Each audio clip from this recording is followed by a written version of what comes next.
Today I've got a quick little video to show you how to fix a very skewed photograph of a painting.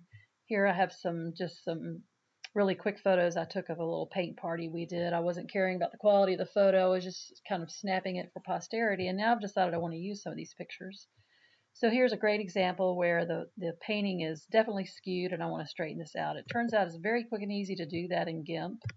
So I'm going to open with GIMP, and that's a free software that you can download. It's been around for a very long time, and it's very feature rich.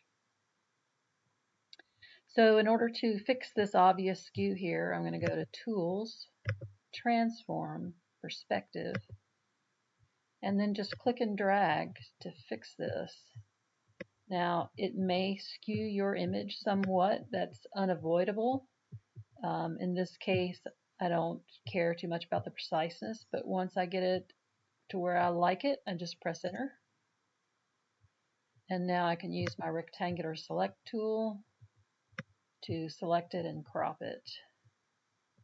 And if you want to change these selection, there's a little yellow square that pops up. If you see that, put your cursor in that square and move the selection to where you want it.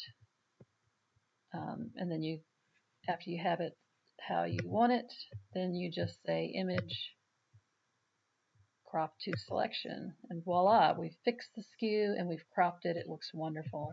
All we have to do is export this, so we'll do File, Export As, and I want it to be a JPEG, so I'm going to give it a name, Silver Swipe, and then how you specify JPEG is you just put that as the file extension, and that tells it to use a JPEG format.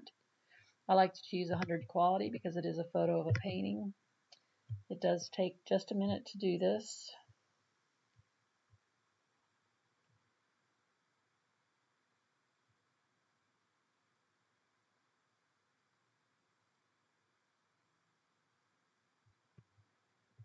And if we go back, here is our JPEG. Now you'll notice it's rotated. That's a common issue among all different computer programs, but depending on where you're going to load it to, you may or may not have to rotate it again to get it in the correct way. But you can see it's very nicely straightened out and cropped, and that's what we were looking for. Hope this helps.